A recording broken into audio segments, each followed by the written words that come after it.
আমি কি স্বপ্ন দেখলাম যে এই নবীর কথা মনে মনেই ভাবি। সেই রাসূল স্বপ্নের মধ্যে ডেকে গেল, রাতের বেলায় উঠে বিবিরে বলতেছে, বিবি তুই একটু অপেক্ষা কর, আমি আসতেছি।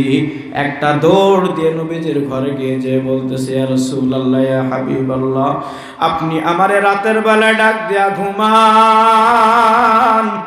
আমি আউফ ইবনে মালিক আপনার দরবারে আসছি আপনার নজর দেখার জন্য, আপনার চেহারা দেখার জন্য। ইয়া রাসূলুল্লাহ, আপনার ঘরের দরজা একটু খুলে দেন, একটু আওয়াজ দিয়ে বলেন আল্লাহু আকবার। বলেন তো হেদায়েত দেওয়ার মালিক কে? আওয়াজ দিয়ে বলেন কে? ইন্নাকা লাতাহদি মান আহবাবতা ওয়ালাকিন্নাল্লাহা ইয়াহদি মান ইয়াশা। আল্লাহ রাসূল তার চাচাকে বোঝাইতেছে, চাচা আপনি তো মারাই যাবেন, মারাই যাবেন, মারাই যাবেন। আপনি শুধু একবার বলেন লা ইলাহা ইল্লাল্লাহু মুহাম্মাদুর রাসূলুল্লাহ, কিয়ামতের ময়দানে আমি নবী আপনাকে সুপারিশ করে জান্নাতে নেব। বলেন সুবহানাল্লাহ। আবু তালেব ডাক দিয়ে বলতেছে, ভাতিজা মুহাম্মদ, আমি তোমাকেও জানি তুমি সত্য নবী, তোমার মধ্যে কোনো ভেজাল নাই, তুমি সত্য নবী, সত্য নবী। আমি আমার পুরা জীবন যৌবন আমি তোমার পিছনে কাটিয়েছি। তুমি যখন 3 বছর একা একা ছিলে, তোমাকে যখন কাফের মুশরিক ইহুদিরা বয়কট করেছিল, ওই বয়কটের সময়ও আমি আবু তালেব তোমার সঙ্গেই ছিলাম। বলেন সুবহানাল্লাহ। আমি ইসলামকেও ভালোবাসি, নবী মুহাম্মদ তোমাকেও ভালোবাসি, কিন্তু শেষ বেলায় তুমি আমাকে কালেমার দাওয়াত দিও না। কারণ এই ইহুদি মুশরিক নাসারা যারা আছে, তারা আমাকে বলবে মরার পরে আবু তালেব মরার ভয়ে ইসলাম গ্রহণ করেছে। কি বলছে? আবু তালেব মরার ভয়ে, কবরের ভয়ে সে ইসলাম গ্রহণ করেছে। সুতরাং আমি এই বদনাম নিতে চাই না, আমি ইসলাম গ্রহণ করব না। সঙ্গে সঙ্গে আল্লাহ তাআলা আয়াত নাযিল করলেন, ইন্নাকা লাতাহদি মান আহবাবতা ওয়ালাকিন্নাল্লাহা ইয়াহদি মান ইয়াশা। ও নবী, আপনি তারে যতই হিদায়াত দিতে চান, তার কপালে হেদায়েত নাই, তার নসিব খারাপ। ও নবী, আপনি চাইলে আপনি তাকে হেদায়েত দিতে পারেন না, কিন্তু আমি রব যারে চাই আমি তার হেদায়েতের মালা তার গলায় পরিয়ে দেই। বলেন সুবহানাল্লাহ। রাত্রি গভীর, আউফ ইবনে মালিক রাতের বেলায় দৌড় দিয়ে যায় বলতেছে, ইয়া রাসূলুল্লাহ, ঘুমের মধ্যে স্বপ্নে ডাক দিলেন, আপনি ঘুমান, দরজা খুলেন। আল্লাহ রাসূল দরজা খুলে দিয়েছে, ডাক দিয়ে বলতে, সাউ এসেছো, তুমি এসেছো, আমি তো তোমার কবে থেকে ডাক দেই। তুমি সর্বপ্রথম যেই দিন বলেছিলে মুহাম্মদের সঙ্গে দেখা করবে, আমি তো সেই দিন থেকে পথ চেয়ে তাকিয়ে আছি। আউফ, তুমি আসছো, আসছো, আমার ঘরের ভিতরে আসো। বলেন সুবহানাল্লাহ। আউফ ইবনে মালিক কোনো দিকেই তাকায় না, নবীজির চেহারার দিকে তাকিয়ে আছেন। আল্লাহ রাসূল ডাক দেয় বলতে, আউফ কি ব্যাপার, কি ব্যাপার, কি দেখো আমার দিকে তাকিয়ে? আউফ 2 চোখের পানি ছেড়ে দিয়ে বলতেছে, ইয়া রাসূলুল্লাহ, মানুষের চেহারা দেখেছি কিন্তু আপনার মতো চেহারা দেখে নাই। আমি অনেক মানুষের আদর্শ দেখেছি কিন্তু আপনার মতো আদর্শ দেখে নাই। আমি অনেক মানুষকে চিনি কিন্তু আপনার মতো মানুষ চিনি নাই। বলেন সুবহানাল্লাহ। আউফ ইবনে মালিক 2 চোখের পানি ছেড়ে ডাক দেয় বলতেছে, ইয়া রাসূলুল্লাহ, আপনার চেহারা যতই দেখি ততই দেখতে ভালো লাগে, যতই চেয়ে চেয়ে দেখি আমার দৃষ্টিশক্তি আরো উৎফুল্লিত হয়। বলেন সুবহানাল্লাহ। ইয়া রাসূলুল্লাহ, হায়াতে জিন্দেগি কার কতদিন জানা নাই, আপনি দ্রুত আমাকে পড়ায় দেন আপনার কালেমা লা ইলাহা ইল্লাল্লাহু মুহাম্মাদুর রাসূলুল্লাহ। সকলে বলি সাল্লাল্লাহু আলাইহি ওয়াসাল্লাম। সম্মানিত হাজিরিন, কালেমা গ্রহণ করে নিলেন। আল্লাহ রাসূল ডাক দেয় বলতে, আউফ তোমার পরিবারের সদস্য কয়জন? বলে আমরা 3 জন, আমার একটা ছেলে আছে, আমার বিবি আর আমি। বলতেছে যাও যাও, এই কালেমার দাওয়াত তোমার পরিবারের মধ্যে দিতে লাগো। ইয়া আইয়ুহাল্লাযীনা আমানু কু আনফুসাকুম ওয়া আহলিকুম নারা। তুমি তো ইসলাম গ্রহণ করেছো, তোমার পরিবারকে ইসলাম গ্রহণ করাও। তার কারণ যদি এই মুহূর্তে মারা যাও, তুমি হয়তো যাবে জান্নাতে, তোমার কলিজার টুকরা সন্তান যাবে জাহান্নামে। কথা বলেন ঠিক কি না? আল্লাহ রাসূল বলে দিলেন, বাড়িতে গেলেন, বিবিরে ডাক দিয়ে বলতেছে, বিবি আমি তো ধন্য হয়ে তোমার কাছে আসছি। বিবি ডাক দিয়ে বলতেছেন, স্বামী কই গেছিলেন? কি ব্যাপার তাড়াহুড়া করে? বলতেছে, মদিনাতুর রাসূল মক্কা থেকে আগত 6 বছর হয়ে গেল। আমি দীর্ঘদিন প্রত্যাশায় ছিলাম নবীর সঙ্গে সাক্ষাৎ করব। আজকে সাক্ষাৎ হয়েছে, আর আমাকে কালেমাও পড়ায় দিয়েছে। বলেন সুবহানাল্লাহ। বিবি ডাক দিয়ে বলতেছে, তাইলে কি বলতে চাও? বলে, তুমিও আমার সঙ্গে ইসলাম গ্রহণ করো। আওয়াজ দিয়ে বলেন সুবহানাল্লাহ। বিবি চিন্তা করলো, স্বামী ইসলাম গ্রহণ করেছেন, আমার মা বাবার সঙ্গে সাক্ষাৎ করি। মা বাবাকে সংবাদ দিল। মা বাবা এসে বলতেছে, আউ কি ভুল কাজটাই না করলা? আউ ডাক দেয় বলতেছে, হ্যাঁ হ্যাঁ আমি একটা ভুল কাজই করেছি। শ্বশুর শাশুড়ি ডাক দেয় বলতেছে, হ্যাঁ তুমি তো ভুলই করেছো। কি ভুল করেছো বলো? এইবার আউফ ইবনে মালিক ডাক দেয় বলতেছে, বাবারে যেই কালেমা আজ থেকে 6 বছর আগে পড়ার দরকার ছিল, ওই কালেমা আমি আজকে পড়েছি। বলেন সুবহানাল্লাহ। এটাই হলো আমার ভুল। আমি কেন আরো 6 বছর আগে ইসলামের সুশীতল ছায়াতলে আসে না? আওয়াজ দিয়ে বলেন আল্লাহু আলহামদুলিল্লাহ। আলহামদুলিল্লাহিল্লাযী আশরাফানা আলা সাইরিল উমাম برسالة من اختصه من بين الأنام بجوامع الكلم وجواهر الحكم ونشهد أن لا إله إلا الله وحده لا شريك له ونشهد أن سيدنا وسندنا وحبيبنا وطبيب قلوبنا ومولانا محمدا عبده ورسوله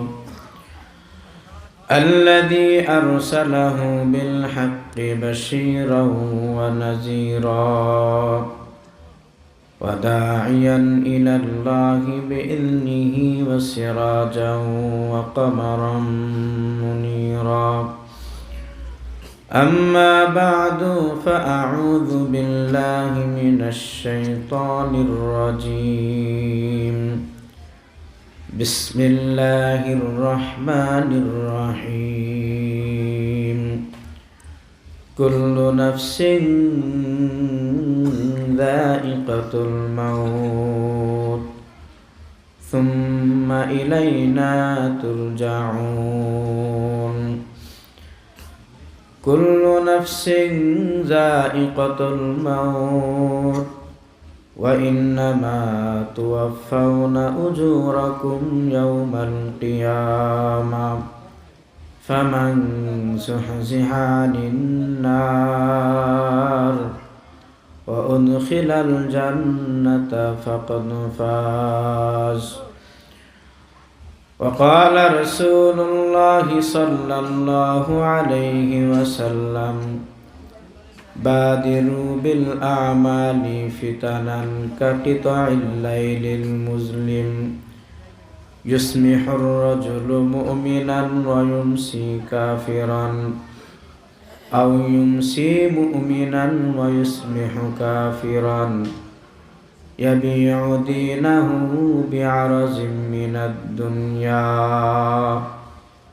أو كما قال النبي عليه الصلاة والسلام فقد قال الله تبارك وتعالى في شان حبيبه آمرا ومخبرا إن الله وملائكته يصلون على النبي يا أيها الذين آمنوا صلوا عليه وسلموا تسليما اللهم صل على محمد وعلى آل محمد كما صليت على إبراهيم وعلى آل إبراهيم إنك حميد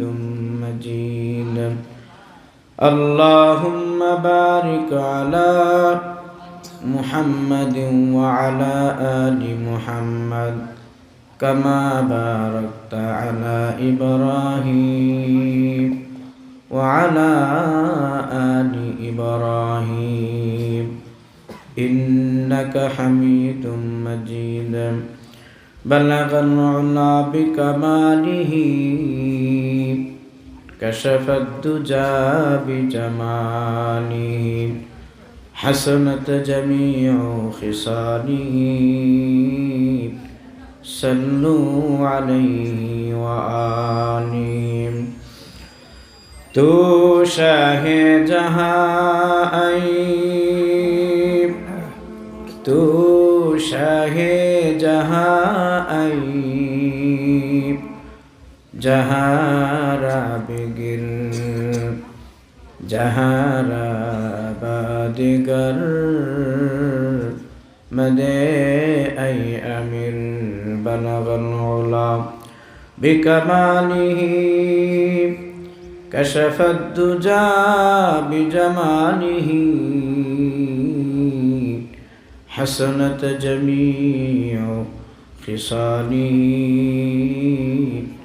صلوا عليه وآله আলহামদুলিল্লাহ আলহাজ মুজিবুল হক বহুমুখী মাদ্রাসা ও এতিমখানা এবং এলাকাবাসীর উদ্যোগে একদিন ব্যাপী তাফসিরুল কোরআন মাহফিলের আজকে মঞ্চে উপবিষ্ট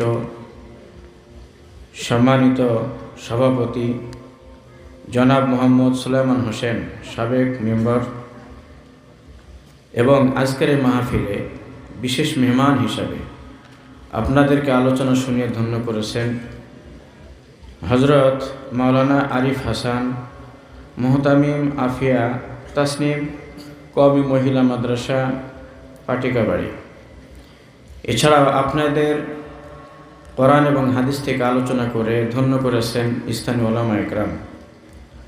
আজকে মাহফিল মঞ্চে উপবিষ্ট সকল ওলামা একরাম এবং আমার সামনে বসা দিন দরদি কোরআন প্রেমী রসুলের মহব্বতে আগত ধর্মপ্রাণ মুসলমান যুবক ভাইয়েরা, বুড়া বাবারা এবং পর্দার অন্তর আড়ালে সংসারের সমস্ত কাজকে পিছনে রেখে আমার সম্মানিতা মা ও বোনেরা, আমরা সকলেই সেই মহামালিক আল্লাহ সুবহানাহু ওয়া তাআলার দরবারে শুকরিয়া জ্ঞাপন করি, যিনি আমাদেরকে আজকের মাহফিলে কবুল করেছেন। সকলে বলি আলহামদুলিল্লাহ। মালিকের শুকরিয়া আমরা যে জ্ঞাপন করি, একটা হলো মৌখিক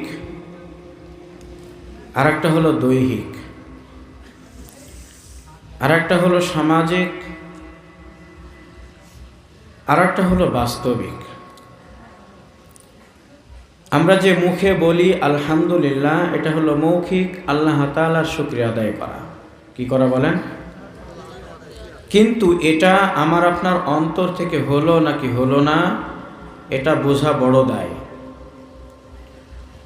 অনেকেই থাকে ভিতরে অসুস্থ, ভাই কেমন আছেন, ও বলে যে আলহামদুলিল্লাহ, বলে কি বলে না?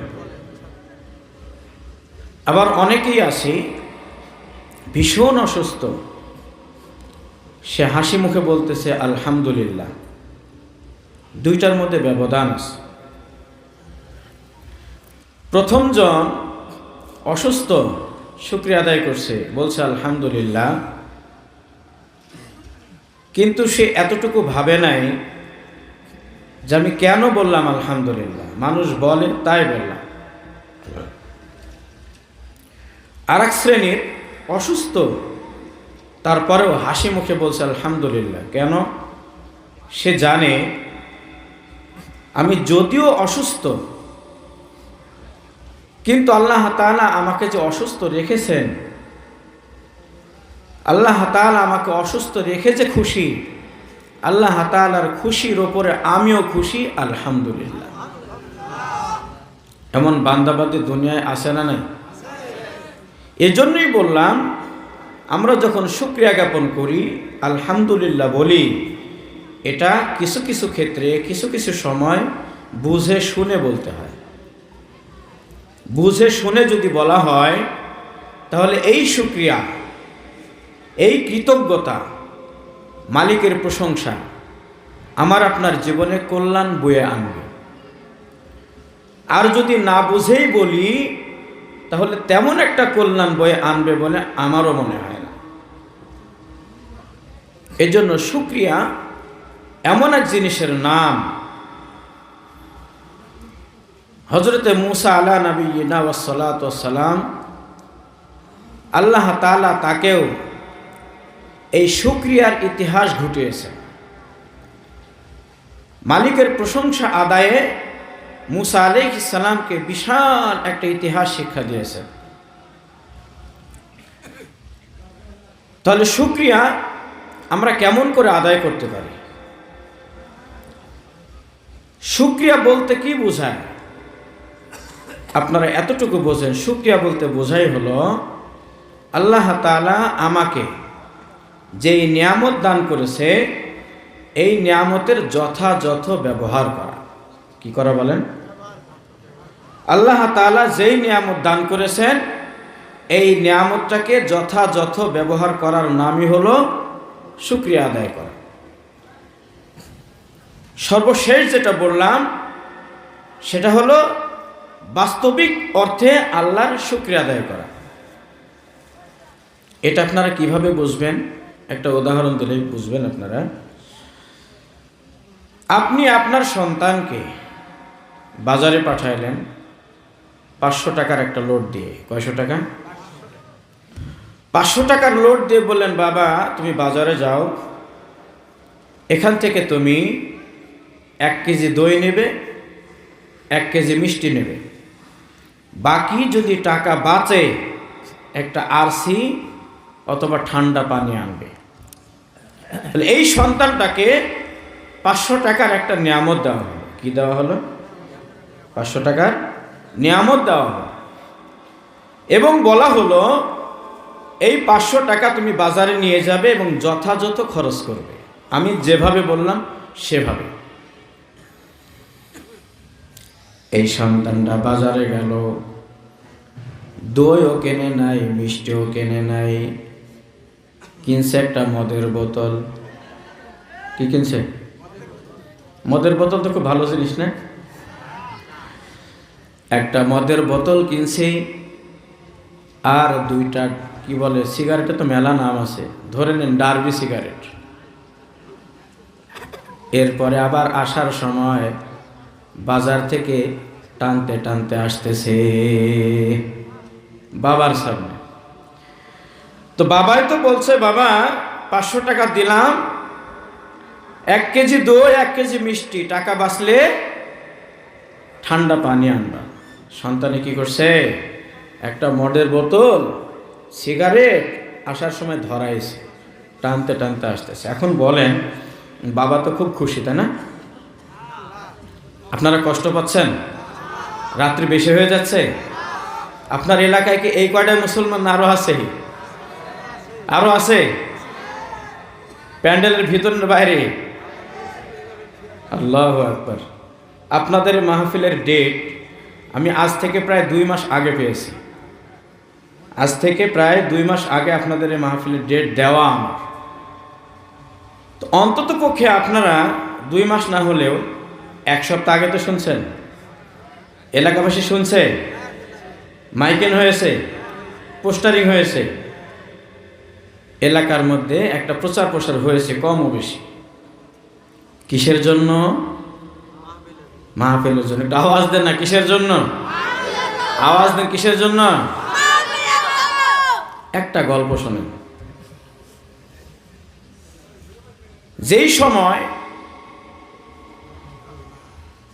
হিন্দুত্ববাদ, যারা হিন্দু, তাদের জমানায় এক ফকির ভিক্ষা করতে নামছে। এই ফকিরও হিন্দু, সারাদিন ভিক্ষা করছে, সারাদিন ভিক্ষা করছে। তো ওই দিন ওর অনেক বরকত হয়েছে। কি হয়েছে? চাল ডাল টাকা পয়সা ইত্যাদি দিয়ে অনেক সামানা হয়ে গেছে। বিকেল গড়িয়ে গেছে, এতগুলি সামানা নিয়ে সে যে বাড়িতে যাবে সেই কায়দা তার নাই। এখন সে তার ভগবানকে ডাক দিয়ে বলতেছে, একটা ঘোড়া দে রে রাম, একটা ঘোড়া দে, একটা ঘোড়া দে রে রাম, একটা ঘোড়া দে। তার ব্যাখ্যা হলো, রাম তুমি যদি আমার একটা ঘোড়া দাও, আমি আমার সারা দিনের ভিক্ষা করার সামানাগুলি ঘোড়ার পিঠে উঠাইয়া বাড়িতে যাব। একটু আরাম করবে। কি করবে? এতগুলি জিনিস একটু আরামে ঘোড়ার পিঠে চড়ায় নিজেও আরাম করতে করতে যাবে। ঠিক তার দোয়া করা হয়ে গেল। কিছুক্ষণ পরেই ওই এলাকার এক দারোগা বাবু, সেও তো হিন্দু, সে যখন ডিউটিতে বের হয়েছে একটা ঘোড়ার পিঠে চড়ে, কিন্তু ঘোড়াটা ছিল মহিলা মাদি ঘোড়া, পেটে বাচ্চা। আর এই বাচ্চাটা প্রসব করবে তো করবে ওই হিন্দু ফকিরের কাছে। যখন ওই হিন্দু ফকিরের পাশেই যে বাচ্চাটা হয়েছে, দারোগা বাবু চিন্তা করলো, তো বড় বিপাকে পড়ে গেলাম। এখন আমার এই ঘোড়ার বাচ্চা আবার কে নিয়ে যাবে? আমি তো দারোগা, সরকারি কর্মকর্তা, এই ছোট বাচ্চা ঘোড়াটা আবার কিভাবে নিয়ে যায়? চতুর্দিকে তাকায় দেখে কেউ নাই, এক ফকির বসে আছে। ফকিরকে ডাক দেয়, বলতেছে, ফকির আয় আয়, আমার ঘোড়ার বাচ্চাটা কাঁধে করে আমার অফিসে দিয়ে আয়।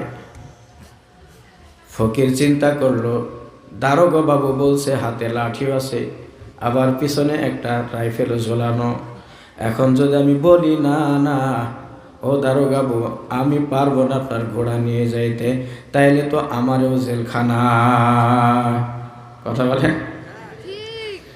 দারোগা বাবু যখন বলছে, ফকির চিন্তা করলো আর কোনো কাজ হবে না। দারোগা বাবু বলছে যেহেতু আমার সামানা এখানেই থাক, দারোগা বাবুর ঘোড়াটা আমি একটু তার বাসায় দিয়ে আসি। দারোগা বাবুর ঘোড়ার বাচ্চাটা মাথায় নিয়ে এখন সামনে সামনে হাঁটে, আর সে বলতেছে, উল্টা সমঝিলি রে রাম, উল্টা সমঝিলি। কি বলে? কি বলে? উল্টা সমঝিলি রে রাম, উল্টা সমঝিলি। আমি তো তোমার কাছে দোয়া প্রার্থনা করেছিলাম আমারে এমন একটা ঘোড়া দিবা, যেই ঘোড়ার পিঠে চড়ে আমি আমার বাড়িতে যাব, আমার সামানা নিয়ে যাব, কিন্তু তুমি এমন ঘোড়া দিলা, ঘোড়ার পিঠে ওঠা তো পরের কথা, ওই ঘোড়ায় আমার পিঠে চড়েছে।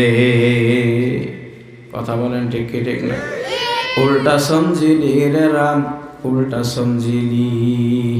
বলেন তো মুসলমান এই এলাকায় অল্প না বেশি? হিন্দু বেশি না মুসলমান বেশি? মুসলমানই তো বেশি। বাবা, আমি যখন গাড়ি নিয়ে আসলাম দেখলাম আপনাদের এই মাহফিলের বাইরে আর একটা প্যান্ডেল বসেছে। বসছে বসছে ওই প্যান্ডেল এখনো ঢোকেন নাই কারা কারা? সবাই ঢুকছে। একটা সময় এমন ছিল, বিভিন্ন দিবসে আমাদের যুবকেরা গান বাদ্য বাজনার অনুষ্ঠান করত, পিকনিক করত কিনা? ওলামা একরামের লাগাতার মেহনত এবং দাওয়াতের কাজে এই যুবকরা এই পিকনিক মেলা ইত্যাদি বাদ করে দিয়ে মাহফিলের আয়োজন করলো, ওগুলি বাদ পড়লো। শয়তান চিন্তা করলো, সর্বনাশ, আমার ব্যবসায় বড় লস, পিকনিক বন্ধ হয়ে গেল, গান বাদ্যবাজনা বন্ধ হয়ে গেল, মেলা বাসা বন্ধ হয়ে গেল। থাম, এবার এমন এক টেকনিক খাটাবো, আমার মেলাও চলবে, মাহফিলও বন্ধ হবে। আপনারা বলেন, মাহফিলের প্যান্ডেলে লোক বেশি নয়, মেলাতে বেশি? শয়তান ডাক দেয়, বলতেছে, মুমিন মুসলমান, আমার মেলা বন্ধ করছো, তোমার মাহফিলের পাশে এমন মেলা বসাবো, তোমার মুসলমান মাহফিলের প্যান্ডেলে ঢোকার সুযোগ পাবে না। আমার কথা মিথ্যা না সত্য? আওয়াজ দেন, রাগ হবেন না, কারণ এই মাহফিল আগামীকাল থাকবে। আওয়াজ দেন, থাকবে আগামীকাল? থাকবে না। এজন্য মহতি গুরুত্বপূর্ণ কোরআন এবং হাদিসের তাফসীর এখানে হইতেছে। আগামীকালকে চাইলেও আমাদেরকে পাবেন না, এবং আমিও চাইলে আপনাদেরকে পাবো না। সুতরাং আল্লাহ তাআলা আমাদের এই মাহফিলকে হেদায়েতের মাধ্যম বানিয়ে দেন। সকলে বলেন আমিন। এই মাদ্রাসাকে কিয়ামত পর্যন্ত কবুল করেন, বলেন আমিন। সম্মানিত হাজিরিন, আমি যেই কথা বলতেছিলাম যে বাবা সন্তানকে 500 টাকার একটা নিয়ামত দিয়ে বাজারে পাঠাইলেন, পক্ষান্তরে সন্তান কি করেছে বলেন? মদের বোতল, সিগারেট কিনছে, আর ধরায় টানতে টানতে আসতেছে। এখন বলেন, বাবা তো খুব খুশি, খুশি হবে? খুশি হবে? আপনারা বলেন, 60 বছর বা 63 বছর অথবা 90 বছর 100 বছরের হায়াত দিয়েছেন কে? আওয়াজ দেন, জোরে বলেন। মালিক আমার আল্লাহ তাআলা পৃথিবীর হায়াত বলা প্রত্যেকটা মানুষকে ডাক দেয়, বলতেছে, বান্দা বান্দি, আমি রব তোমাকে একটা নিয়ামত দান করলাম, হায়াতে জিন্দেগির নিয়ামত। 1 বছর নয়, 2 বছর নয়, আমি তোমার পুরো হায়াতে জিন্দেগি নিয়ামত হিসাবে দান করলাম। আর আমি তোমাদেরকে বলে দিলাম, আমার বান্দা বান্দি, ওয়ামা খালাকতুল জিন্না ওয়াল ইনসা ইল্লা লিয়াবুদুন। এ বান্দা বান্দা, আমি রব, দুনিয়ার হায়াত আমি তোমাকে দান করলাম, একটাই উদ্দেশ্য, তুমি আমি রবের গোলামি করবে, তুমি নামাজ পড়বে, রোজা করবে, হজ করবে, যাকাত দেবে, ইবাদত বন্দেগী করবে, জিকির আজকার করবে, হারাম খাবে না, হালাল খাবে, মিথ্যা বলবে না, সত্য বলবে। এখন বলেন তো, সব থেকে বেশি বড় ব্যবসা চলতেছে মানুষের মধ্যে এখন সুদের ব্যবসা। কিসের ব্যবসা বলেন? আহাল্লাল্লাহুল বাইআ ওয়া হাররামার রিবা। আল্লাহ তাআলা বলেন, বান্দারে, তোমার টাকা পয়সা ধন সম্পদ দিয়ে ব্যবসা করো, ব্যবসার মধ্যে আমি রব রাখছি তোমার জন্য হালাল, আর তুমি যে সুদের ব্যবসা করতেছো ওইটা হলো হারাম। বলেন তো, বর্তমান সময়ে মুসল্লির সংখ্যা বেশি নাকি বেনামাজির সংখ্যা বেশি? বলেন, নামাজের সংখ্যা বেশি নাকি বেনামাজের সংখ্যা বেশি? আল্লাহ তাআলা বান্দারে পাঠাইলেন হায়াতে জিন্দেগির একটা নিয়ামত দিয়া, বান্দারে, প্রতিদিন 5 ওয়াক্ত নামাজ তুমি আদায় করবে।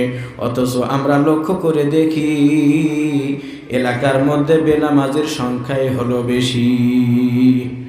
বলেন তো, এখন দই কিনা হলো নাকি মদ কিনা হলো? নামাজ পড়তে পাঠাইলেন ইবাদতের জন্য, আর বান্দা বান্দি দুনিয়াতে আসার পরে নাফরমানি করে। বাবাই যেমন সন্তানের প্রতি খুশি না, রব আল্লাহ তাআলা বুঝি বান্দার উপরে খুশি।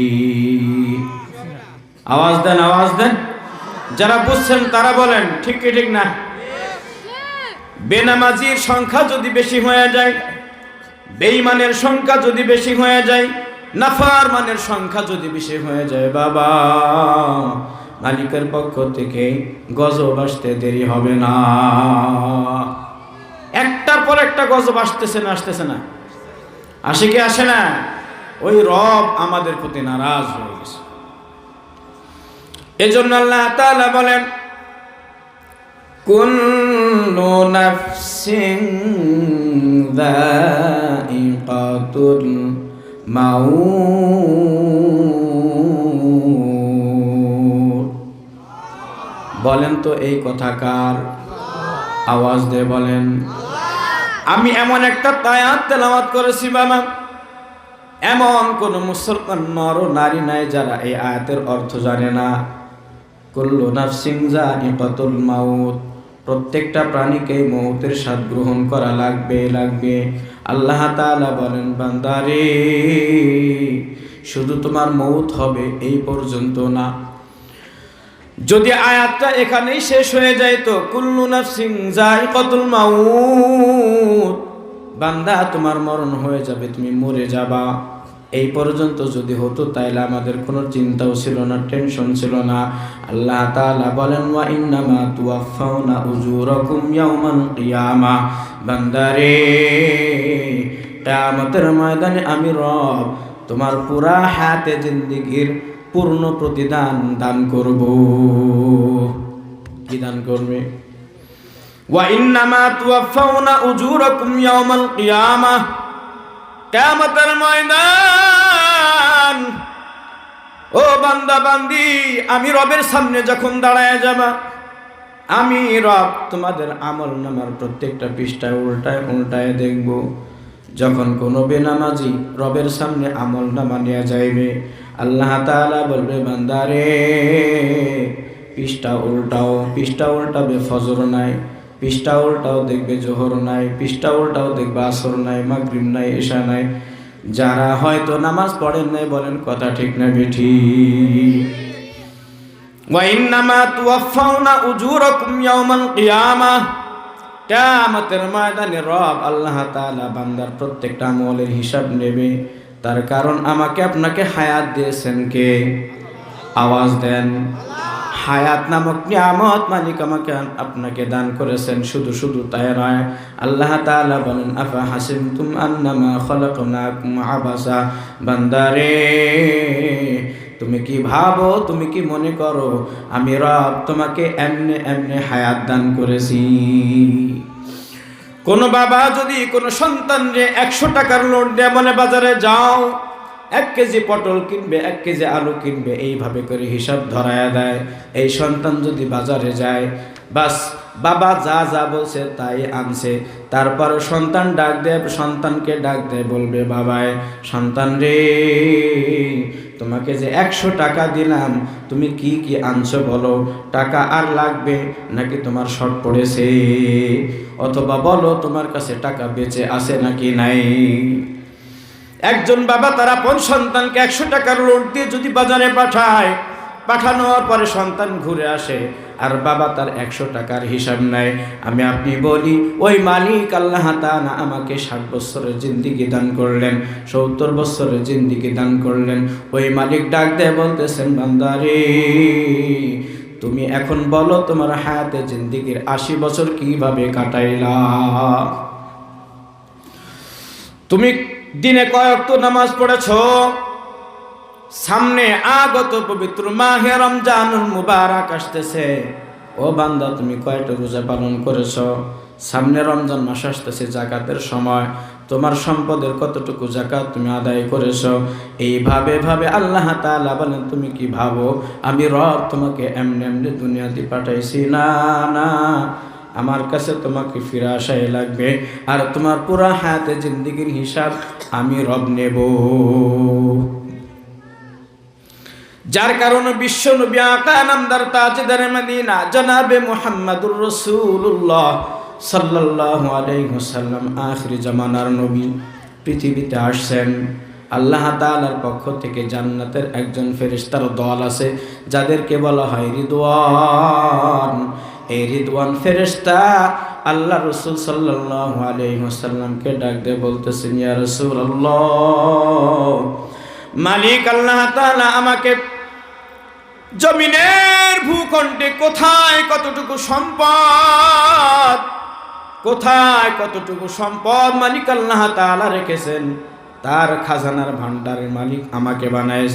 কোথায় কতটুকু সম্পদ আমি রিদওয়ান ফেরেশতা জানি। ও আল্লাহর হাবিব, আপনি 1 দিন নয়, 2 দিন নয়, 3 দিন পর্যন্ত না খেয়ে পেটে পাথর বেঁধেছেন। আল্লাহর হাবিব, আপনি যদি চান আপনার জন্য দুনিয়ার সমস্ত সম্পদ আপনার হাতে এনে দেই, বলেন সুবহানাল্লাহ। ওগো নবী, আপনাকে না খেয়ে কষ্ট করতে হবে না, আমি আপনার জন্য এমন সম্পদের ব্যবস্থা করে দেব, আরববাসী সকলে আপনার দিকে তাকিয়ে থাকবে। আল্লাহ রাসূল বলতেছে, ফেরেশতারে, আমি দুনিয়ার হায়াতে কোনো সম্পদ চাই না, কোনো ধন ভাণ্ডার চাই না, আমি একমাত্র মালিকের পক্ষ থেকে এসেছি আমার রিসালাত প্রত্যেকটা মানুষের কাছে পৌঁছানোর জন্য, বলেন সুবহানাল্লাহ।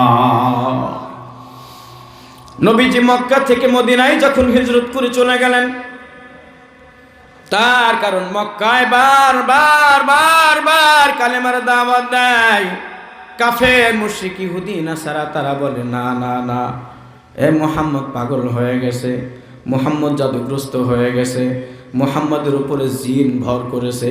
এইভাবে বিভিন্ন জন বিভিন্ন সময় আল্লাহ রাসূলকে কটাক্ষ করতে থাকে।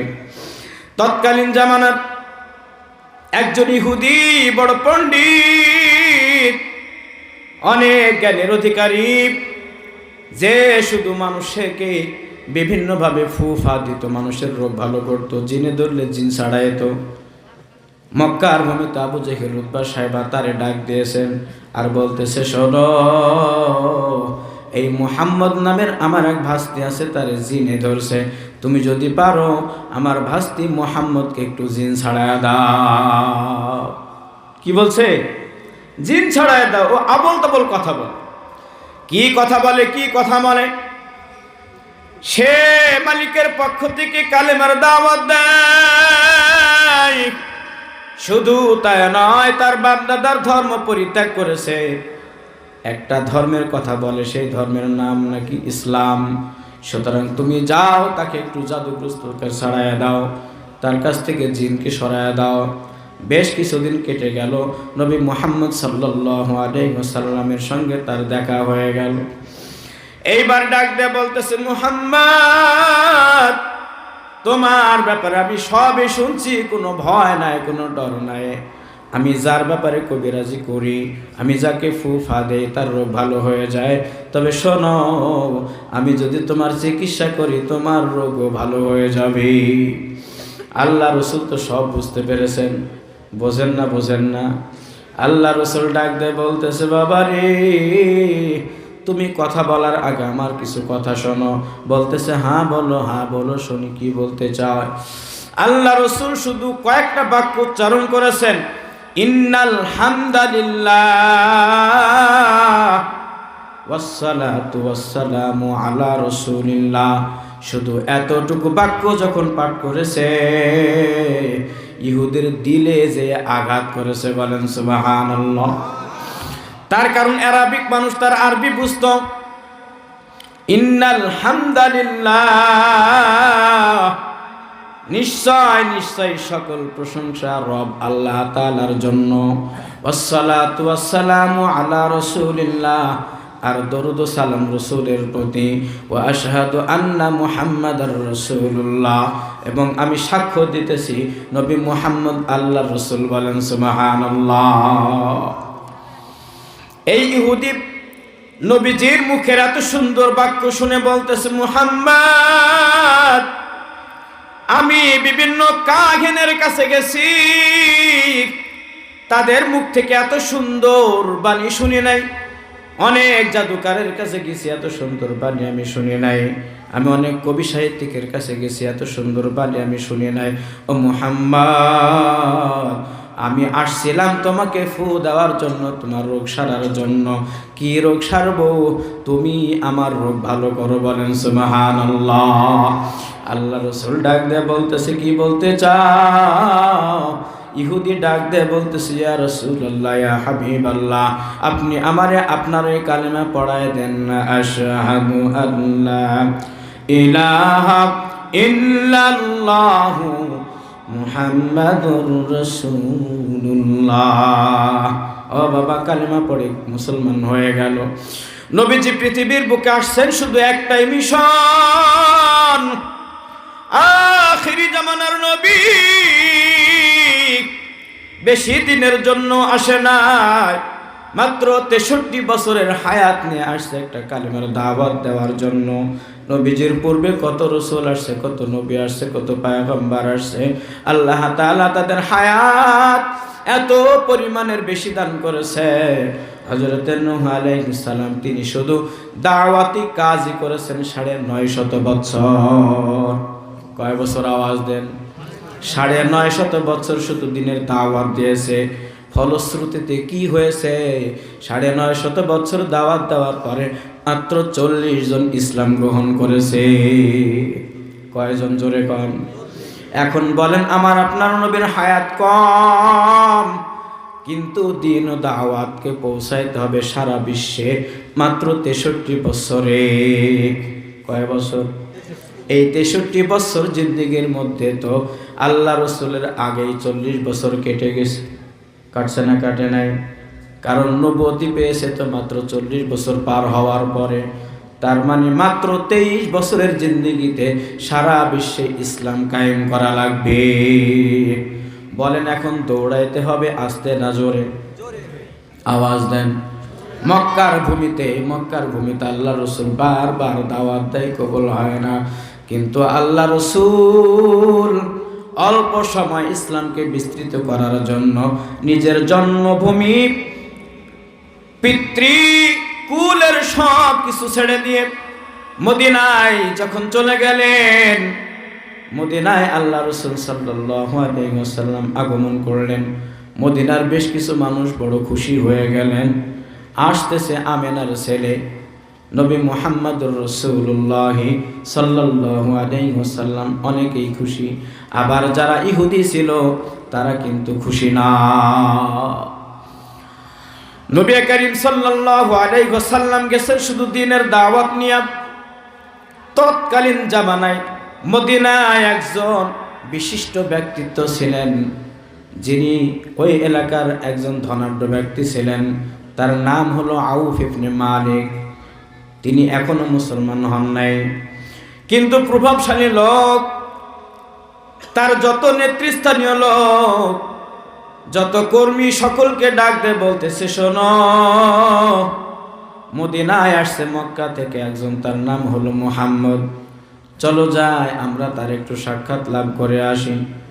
তার নেতা কর্মীরা ডাক দিয়ে বলতেছে, কেন যাবেন, কেন যাবেন? ওই মুহাম্মদ তো মক্কা থেকে আসছে, শুনেছি সে তার বাপদাদার ধর্ম ত্যাগ করে আসছে। বাপদাদার ধর্ম সে মানে না, নতুন একটা ধর্ম নিয়ে মক্কা থেকে পালিয়ে সে আমাদের মদিনায় আসছে। সুতরাং ওর কাছে যাওয়াটার কোনো দরকার নয়। কিন্তু বলেন, মালিক যদি চায় ইসলাম কায়েম হবে না? হবে না? আওয়াজ দিয়ে বলেন, ইসলাম চাই কারা কারা? হাত জাগিয়ে দেখান। নারায়ে তাকবীর, নারায়ে তাকবীর, নারায়ে তাকবীর। আল কোরআনের আলো, আল কোরআনের আলো, কোরআন সুন্নাহর আলো। নারায়ে তাকবীর। কোরআন সুন্নাহর আলো প্রতিষ্ঠিত হওয়া এবং প্রজ্বলিত হওয়ার জায়গায় হলো আপনারা যে ময়দানে বসে আছেন। কথা বলেন ঠিক কিনা? এটা হলো কোরআন সুন্নাহর আলো বিস্তৃত হওয়ার একটা বাগান। দুই বন্ধু বাজারে গেছে। কোথায়? বাজারে যাওয়ার পরে এক বন্ধু 1 কেজি আম আনছে, খুব মিষ্টি ভালো আম। আর এক বন্ধু বুদ্ধি করে আম না এনে একটা আম গাছের চারা আনছে। কি আনছে? যেই বন্ধু আম আনছে তার ছেলেরা খেয়ে খুব খুশি। বাবাকে বলতেছে, বাহ বাহ বাবা, ধন্যবাদ। আর যেই বাবাই আম গাছের চারা আনছে তার ছেলেরা ডাক দিয়ে বলতেছে, বাবা, আপনার বন্ধু কত বুদ্ধিমান, সে আম আনছে, তার ছেলেরা খাইলো, অথচ আপনি আমের গাছ আনছেন, আমরা তো কিছুই খেতে পাইলাম না। বাবাই ডাক দিয়ে বলতেছে, সন্তান, আমার বন্ধু যে আম আনছে তার সন্তানেরা খাইলো, আম খাওয়াও শেষ, আমের আঠিও শেষ। কথা বলেন ঠিক কিনা? কিন্তু আমি যে আমের চারা আনছি একটু অপেক্ষা করা লাগবে। আম গাছ লাগাইছি, আমের চারাটা ধীরে ধীরে বড় হলো। ঠিক 2 বছরের মাথায় দেখা যায় ওই গাছের প্রত্যেকটা ডালে 5টা করে আম। কয়টা? 5টা করে। যদি 5টা ডালে আম আসে, বলেন কয়টা হয়? 5 5 25টা আম ধরে গেছে। সন্তানরা এবার আম খায় আর মজা করে। আবার পরের বছর চলে গেল বাবা। আপনারা কিছুক্ষণ পূর্বেই দেখলেন এই মাদ্রাসার ছাত্রগুলির মধ্য থেকে 3টা আম পেকে গেছে। কথা বলেন ঠিক কিনা? আপনারা বুঝে রাগ করতেছেন? কথা কি বুঝে আসতেছে? এই কোরআনের মাদ্রাসা, নবী সাল্লাল্লাহু আলাইহি ওয়াসাল্লামের এই মাদ্রাসা থেকে আপনাদের সামনে মাথায় পাগড়ি পরে 3টা আম পেকে গেল। আরে আম তো দুনিয়ার জিনিস। আর হাফেজে কোরআন রাসূল সাল্লাল্লাহু আলাইহি ওয়াসাল্লাম বলেন, একজন হাফেজে কোরআন 10 জনকে জান্নাতে নিয়ে যাবে। জোরে বলেন সুবহানাল্লাহ। কোরআন ধারণকারী সন্তানের পিতামাতার মাথায় কিয়ামতের ময়দানে নূরের টুপি পরানো হবে। জোরে বলেন সুবহানাল্লাহ। এখন বলেন, দুনিয়ার আমের থেকে আমাদের মাদ্রাসা থেকে যে আমগুলি বের হচ্ছে, বাচ্চাগুলি হাফেজ হয়ে, দাম বেশি কার? এই হাফেজ কোরআন ছাত্রগুলির দাম ওই মালিকের দরবারে বেশি। জোরে বলেন সুবহানাল্লাহ। এক আল্লাহর ওলি রাস্তা দিয়ে হাঁটতেছে মাদ্রাসার পাশ দিয়ে, তো পা উঁচিয়ে উঁচিয়ে হাঁটতেছে। দেখবেন যেখানে খুব ভিড় হয়, পা ফেলার জায়গা থাকে না, সেখানে মানুষ কিভাবে হাঁটে? পা তুলে তুলে তুলে তুলে হাঁটতেছে। কোন একজন জিজ্ঞেস করলেন, হুজুর আপনি প্রায় দেখি মাদ্রাসার পাশ দিয়ে যখন যান আপনি পা তুলে তুলে হাঁটেন, কারণ কি? হুজুর ডাক দেয় বলতেছে, বাবারে শোনো, আমি যখন মাদ্রাসার পাশ দিয়ে যাই, মাদ্রাসার ভিতর দিয়ে যায়, দেখি নূরের ফেরেশতারা এই মাদ্রাসার ছাত্রগুলির জন্য নূরের পাখা বিছিয়ে রাখে। বলেন সুবহানাল্লাহ।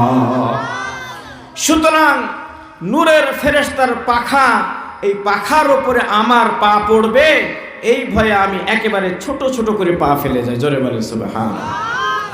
সেই জায়গায় হলো মাদ্রাসা। এটাই হলো কোরআনের মাহফিল, এটাই হলো কোরআনের মাদ্রাসা, যেখান থেকে হাফেজ কোরআন প্রতি বছর দিন বা দিন বাড়বে না কমবে? সন্তানরা 25টা আম খাইলো, বড় খুশি। পরের বছরে দেখা যায় না না, এক একটা ডালে 10টা করে আম ধরে গেছে। এখন বলেন 5 10 কয়টা হয়? 5টা ডালে 50টা আম। এইবার বাবাই খালো, মায়েও খাইলো, ছেলেরাও খাইলো। এইবার বাবাই ডাক দেয় বলতেছে, শোনো, এই আমগুলি শুধু আমি খাইলেই হবে না, আমার প্রতিবেশী অমক অমক অমক বন্ধুর বাড়িতে দিয়ে আসো। আপনাদের এই মাদ্রাসা, এই মসজিদ ছাড়া আরো কি আশপাশে মাদ্রাসা বা মসজিদ আছে না নাই? ওই মসজিদগুলোর ইমাম সাহেব আছে না নাই? এই ইমাম সাহেবগুলো কি আসমান থেকে নামছে? হ্যাঁ, ঠিক এইরকম কোনো না কোনো কোরআনের মাহফিল, কোরআনের মাদ্রাসা, এখান থেকেই তারা আলেম তৈরি হয়ে ওই মসজিদগুলির ইমামতি করতেছে। কথা বলেন ঠিক কিনা? তার মানে এই মাদ্রাসা থেকে এই মাদ্রাসা থেকে আমগুলি আত্মীয় স্বজনের বাড়িতে পাঠানো হয়। তার মানে এই কোরআনের মাদ্রাসা থেকে আলেম উলামা ফারিগ হয়, বের হয়, আর তারা আপনাদের মসজিদের খিদমতে, আপনাদের সেবায় নিয়োজিত। কথা বলেন ঠিক কিনা? এখন বলেন, মাদ্রাসা প্রয়োজন আছে না নাই? আওয়াজ দিয়ে বলেন, আছে না নাই? আপনার জানাজা কে পড়াবে? উনি বলছেন, ইমাম সাহেব, আমি যদি বলি আপনার সন্তান আপনার জানাজা পড়া কেমন লাগবে? ইমাম সাহেব পড়াইলে ভালো লাগবে না, আপনার সন্তান আপনার জানাজা পড়াইলে ভালো লাগবে? কি ভালো? নিজের সন্তান আমার জানাজা পড়াবে, এর ঠিক ভালো কিছু হতে পারে? আওয়াজ দেন। নিজের সন্তানকে জানাজা পড়ানোর যোগ্য বানাবো কারা কারা? একটু হাত জাগিয়ে দেখেন, কারা কারা? আমার সন্তান আমার জানাজা পড়াবে, আমার সন্তানকে যোগ্য করে তোলার দায়িত্ব কার? এই সবাই বলেন আমার। জোরে বলেন কার? কার? হাত নামান। একজন ভদ্রলোক, সচিব প্রকৃতির একজন চাকরিজীবী, তার বাবা মারা গেছে। এই খেয়াল করেন, তার বাবা মারা গেছে। এলাকার মানুষ সকলে উপস্থিত, জানাজার নামাজ পড়বে, সকলে উপস্থিত হয়ে গেছে। কিন্তু তার একজন সন্তান, যে সচিব পদের একজন চাকরিজীবী, সে এসে হাতটা তুলছে তো তুলছে, ঠোঁটও নড়ে না, মুখও নড়ে না। কি ব্যাপার? বলে আমি তো জানাজা পড়তে জানি না। জানাজায় কয় তাকবীর? জোরে বলেন, কয় তাকবীর? প্রথম তাকবীরে কি পড়তে হয়? সানা। দ্বিতীয় তাকবীরে দরুদ শরীফ। তৃতীয় তাকবীরে জানাজার বড় দোয়া। 4 নম্বরে তাকবীর দিয়ে সালাম। এখন বলেন, আমার সন্তান যদি আমার জানাজা পড়াইতে হয়, এই 4টা জিনিস তাকে জানা লাগবে না? লাগবে না? এই দায়িত্বটা কে নেবে? নিজের সন্তানকে মানুষ করার দায়িত্ব আমাকে আপনাকেই নেওয়া লাগবে, নাকি লাগবে না? আর যদি না শিখাইতে পারি, যতই দাবি করে আমার সন্তান জানাজা পড়াবে, ও ওযু ছাড়াই নামাজ পড়াবে, ওযু ছাড়া জানাজা পড়াবে। যদিও জানাজা পড়া দরুদ শরীফ পড়বে তো দোয়া পড়বে না, দোয়া পড়বে তো সানা পড়বে না। কথা বলেন ঠিক কিনা? আরে না জানলে যা হয়, না জানলে, আপনি মোটরসাইকেল চালাইতে জানেন না, আমি যদি আপনার গাড়ির পিছনে পড়ি, মেহেরপুরে পৌঁছাবো না কুষ্টিয়া যাওয়া লাগবে? আগে সদর হাসপাতালে যাওয়া লাগবে, কারণ আপনি তো ড্রাইভার না। যদি গাড়ি চোরাও হয়, ড্রাইভার যদি ঠিক থাকে, অন্তত পক্ষে 2 ঘন্টা পরে হলে বাড়িতে পৌঁছাতে পারবে। গাড়ি খুব ভালো, ড্রাইভার হলো কি কাঁচা, ভালো না, অল্প সময় উপরে চলে যাবে। উপর মনে পর্যন্ত আল্লাহ মাফ করেন, বলে না আমি। সম্মানিত হাজিরিন, যেই কথা বলতেছিলাম, নবীজি একমাত্র দিন প্রচারের জন্য ধন সম্পদ চায় নাই, ক্ষমতা চায় নাই। ওলীদ ইবনে মুগীরা, সে একদিন নবীজির দরবারে এসে বলতেছে, ভাতিজা, তুমি যে দিনের দাওয়াত দিতেছো, বলো তুমি কি চাও? তুমি যদি চাও ধন সম্পদ চাও, তাইলে আমরা এই মক্কার ভূমিতে তোমাকে ধনাঢ্য ব্যক্তি বানায় দেব। আমরা চাঁদা তুলে হোক, আমরা যেভাবে হোক তোমাকে এত পরিমাণ সম্পদ দেব, তুমি অনেক ধনী হয়ে যাবে, তবে শর্ত হলো কালেমার দাওয়াত দেবা না। ওলীদ ইবনে মুগীরা ডাক দিয়ে বলতেছেন, ভাতিজা রে, যদি তুমি ক্ষমতা চাও, তাইলে মক্কার ভূমিতে আমরা তোমাকে নেতা বানবো, কেউ বাধা দেবে না, তুমি যা বলবা তাই, তবে শর্ত হলো কালেমার দাওয়াত দিবা না। ও মুহাম্মদ, তুমি যদি চাও মক্কার ভূমিতে সব থেকে সুন্দরী রূপসী একজন মেয়েকে বিবাহ করবে, আমরা তোমাকে এই মক্কার ভূমিতে সব থেকে চেহারাবান সুন্দরী মেয়ের সঙ্গে বিবাহ দেব। বলেন তো, একটা প্রস্তাবও খারাপ নাকি? আওয়াজ দেন। আল্লাহ রাসূল ডাক দিয়ে বলতেছেন, চাচা, আপনি যদি আমার ডান হাতে আকাশের সূর্য নেন, আর যদি বাম হাতে আপনি কামার অর্থাৎ ওই আকাশের চন্দ্র হাতে দিয়ে দেন, তারপরও আমি নবী মুহাম্মদ কিছুই নেব না। শুধু আমি বলতে চাই, লা ইলাহা ইল্লাল্লাহু মুহাম্মাদুর রাসূলুল্লাহ। নবীজি চাইলে রাতারাতি কোটিপতি হতে পারতেন, পারতে কি পারতেন না? কিন্তু নবীজি কি বলেন, না, আমার অল্প হায়াতে, অল্প জিন্দেগিতে পুরা বিশ্বে দিনের প্রচার করা লাগবে। কথা বলেন ঠিক ঠিক না? নবীজি মদিনায় চলে গেলেন। আউফ ইবনে মালিক যেতে চাইলো, কিন্তু তার কর্মীরা যেতে দিল না। যেমন ভাবে ফেরাউনের ডান হাত ছিল হলো হামান, ফেরাউন কিন্তু মাঝে মধ্যে কয়েকদিন চাইছিল, আমানতু বিরব্বি মুসা ওয়া হারুন, মুসা এবং হারুন যে রবের দাওয়াত দেয়, আমি আমার খোদায়িত্ব বিলীন করে দিয়ে আমি ওই আল্লাহর ঈমান গ্রহণ করব। আর পাশ থেকে হামান বারবার বলতেছে, আরে আপনি কি এখনই মরবেন নাকি? আরো কয়েকদিন রাজত্ব চালান। হামান কি বলে? দেখবেন কিছু মানুষ ভালো হতে চাইলেও তার সঙ্গ পাঙ্গ তাকে ভালো হতে দেয় না। এমন আছে না নাই? আওয়াজ দেন, আছে না নাই? এমন কিছু থাকে বর্তমান সময়ে ঘটেও গেছে, যে সমস্ত নেতারা চাইছে ভালোভাবে চলবো, তাদের পাতি নেতা তাদের ভালোভাবে চলতে দেয় নাই। আওয়াজ দিয়ে বলে ঠিক ঠিক না? এজন্য পুরা দলের বদনাম, পুরা দলের এরকম এমন বদনাম হয় যে মানুষ তাদের থেকে চেহারা ফিরিয়ে নেয়। সুতরাং যার দলে হামান প্রকৃতির মানুষ থাকবে তারা কখনো জনপ্রিয় হতে পারবে। সুতরাং হামান প্রকৃতির মানুষ আশপাশে রাখা যাবে না। আল্লাহ কবুল করেন, বলেন আমিন। আমি রাজনৈতিক কোনো কথা বলতে চাই না, একেবারে সংক্ষেপ কিছু কথা ইঙ্গিতে বুঝতে হবে আমাদের কিভাবে চলতে হবে। সম্মানিত হাজিরিন, তার কর্মীরা ডাক দিয়ে বলতেছে, আউফ ইবনে মালিক, ওই মুহাম্মাদের কাছে যাওয়া লাগবে না।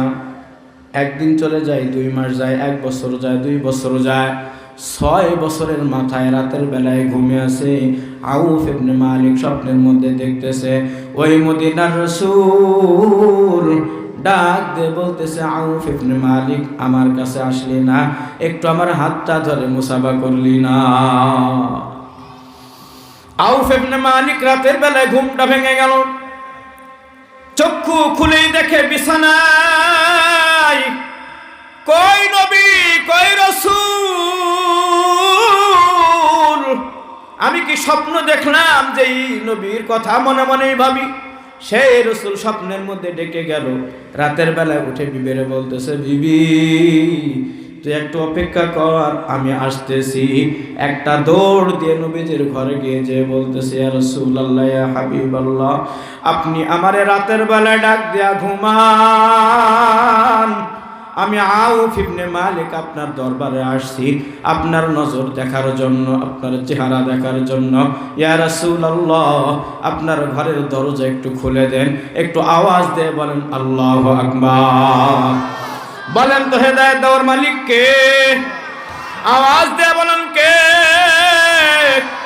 ইন্নাকা লাতাহদি মান আহবাবতা ওয়ালাকিন্নাল্লাহা ইয়াহদি মান ইয়াশা।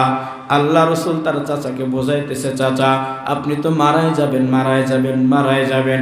আপনি শুধু একবার বলেন লা ইলাহা ইল্লাল্লাহু মুহাম্মাদুর রাসূলুল্লাহ, কিয়ামতের ময়দানে আমি নবী আপনাকে সুপারিশ করে জান্নাতে নেব। বলেন সুবহানাল্লাহ।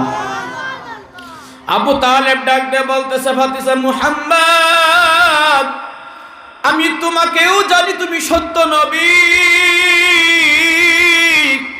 তোমার মধ্যে কোনো ভেজাল নাই, তুমি সত্য নবী, সত্য নবী। আমি আমার পুরা জীবন যৌবন আমি তোমার পিছনে কাটিয়েছি। তুমি যখন 3 বছর একা একা ছিলে, তোমাকে যখন কাফের মুশরিক ইহুদিরা বয়কট করেছিল, ওই বয়কটের সময়ও আমি আবু তালেব তোমার সঙ্গেই ছিলাম। বলেন সুবহানাল্লাহ।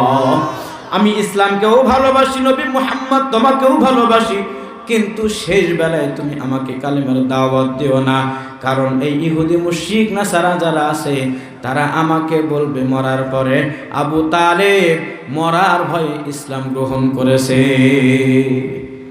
কি বলছে? আবু তালেব মরার ভয়ে, কবরের ভয়ে সে ইসলাম গ্রহণ করেছে। সুতরাং আমি এই বদনাম নিতে চাই না, আমি ইসলাম গ্রহণ করব না।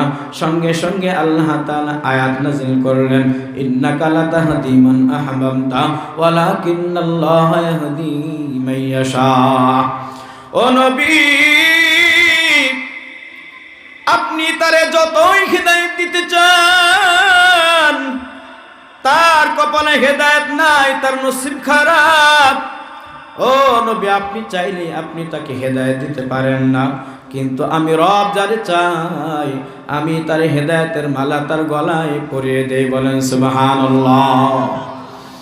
রাত্রি গভীর, আউফ ইবনে মালিক রাতের বেলায় দৌড় দিয়ে যায় বলতেছে, ইয়া রাসূলুল্লাহ, ঘুমের মধ্যে স্বপ্নে ডাক দিলেন, আপনি ঘুমান, দরজা খুলেন। আল্লাহ রাসূল দরজা খুলে দিয়েছে, ডাক দিয়ে বলতে, আউফ এসেছো, তুমি এসেছো, আমি তো তোমার কবে থেকে ডাক দেই, তুমি সর্বপ্রথম যেই দিন বলেছিলে মুহাম্মদের সঙ্গে দেখা করবে, আমি তো সেই দিন থেকে পথ চেয়ে তাকিয়ে আছি। আউফ, তুমি আসছো, আমার ঘরের ভিতরে আসো। বলেন সুবহানাল্লাহ। আউফ ইবনে মালিক কোনো দিকেই তাকায় না, নবীজির চেহারার দিকে তাকিয়ে আছেন। আল্লাহ রাসূল ডাক দেয়, বলতে আউফ, কি ব্যাপার, কি দেখো আমার দিকে তাকিয়ে? আউফ দুই চোখের পানি ছেড়ে দিয়ে বলতেছে, রাসূলুল্লাহ, মানুষের চেহারা দেখেছি কিন্তু আপনার মতো চেহারা দেখে নাই। আমি অনেক মানুষের আদর্শ দেখেছি কিন্তু আপনার মতো আদর্শ দেখে নাই। আমি অনেক মানুষকে চিনি কিন্তু আপনার মতো মানুষ চিনি নাই। বলেন সুবহানাল্লাহ। আউফ ইবনে মালিক দুই চোখের পানি ছেড়ে ডাক দেয়, বলতেছে, ইয়া রাসূলুল্লাহ, আপনার চেহারা যতই দেখি ততই দেখতে ভালো লাগে, যতই চেয়ে দেখি আমার দৃষ্টিশক্তি আরো উৎফুল্লিত হয়। বলেন সুবহানাল্লাহ। ইয়া রাসূলুল্লাহ, হায়াতে জিন্দেগি কার কতদিন জানা নাই, আপনি দ্রুত আমাকে পড়ায় দেন আপনার কালেমা লা ইলাহা ইল্লাল্লাহু মুহাম্মাদুর রাসূলুল্লাহ। সকলে বলি সাল্লাল্লাহু আলাইহি ওয়াসাল্লাম। সম্মানিত হাজিরিন, কালেমা গ্রহণ করে নিলেন। আল্লাহ রাসূল ডাক দেয়, বলতে আউফ, তোমার পরিবারের সদস্য কয়জন? বলে আমরা 3 জন, আমার একটা ছেলে আছে, আমার বিবি আর আমি। বলতেছে, যাও এই কালেমার দাওয়াত তোমার পরিবারের মধ্যে দিতে লাগো। ইয়া আইয়ুহাল্লাযীনা আমানু কু আনফুসাকুম ওয়া আহলিকুম নারা। তুমি তো ইসলাম গ্রহণ করেছো, তোমার পরিবারকে ইসলাম গ্রহণ করাও। তার কারণ যদি এই মুহূর্তে মারা যাও, তুমি হয়তো যাবে জান্নাতে, তোমার কলিজার টুকরা সন্তান যাবে জাহান্নামে। কথা বলেন ঠিক কি না? আল্লাহ রাসূল বলে দিলেন, বাড়িতে গেলেন, বিবিরে ডাক দেয়া বলতেছে, বিবি,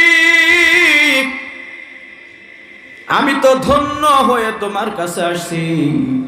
বিবি ডাক দিয়ে বলতেছেন, স্বামী কই গেছিলেন? কি ব্যাপার তাড়াহুড়া করে? বলতেছে, মদিনাতুর রাসূল মক্কা থেকে আগত 6 বছর হয়ে গেল। আমি দীর্ঘদিন প্রত্যাশায় ছিলাম নবীর সঙ্গে সাক্ষাৎ করব। আজকে সাক্ষাৎ হয়েছে আর আমাকে কালেমাও পড়ায় দিয়েছে। বলেন সুবহানাল্লাহ। বিবি ডাক দিয়ে বলতেছে, তাইলে কি বলতে চাও? বলে, তুমিও আমার সঙ্গে ইসলাম গ্রহণ করো। আওয়াজ দিয়ে বলেন সুবহানাল্লাহ। বিবি চিন্তা করলো, স্বামী ইসলাম গ্রহণ করেছেন, আমার মা বাবার সঙ্গে সাক্ষাৎ করি। মা বাবাকে সংবাদ দিল। মা বাবা এসে বলতেছে, আউফ, কি ভুল কাজটাই না করলা? আউফ ডাক দেয় বলতেছে, হ্যাঁ, আমি একটা ভুল কাজই করেছি। শ্বশুর শাশুড়ি ডাক দেয় বলতেছে, হ্যাঁ, তুমি তো ভুলই করেছো। কি ভুল করেছো বলো? এইবার আউফ ইবনে মালিক ডাক দেয় বলতেছে, বাবারে, যেই কালেমা আজ থেকে 6 বছর আগে পড়ার দরকার ছিল, ওই কালেমা আমি আজকে পড়েছি। বলেন সুবহানাল্লাহ। এটাই হলো আমার ভুল। আমি কেন আরো 6 বছর আগে ইসলামের সুশীতল ছায়াতলে আসে না? আওয়াজ দেবেন আল্লাহু আকবার। ইসলাম মানুষকে সুপথ দেখায়, ইসলাম মানুষকে জান্নাত দেখায়, ইসলাম মানুষকে আদর্শবান বানায়। ইসলাম কখনো মানুষকে হত্যা, রাহাজানি, মিথ্যা মামলা ইত্যাদি এগুলি কখনো ইসলাম শিক্ষা দেয় না। কথা বলেন ঠিক কি ঠিক না?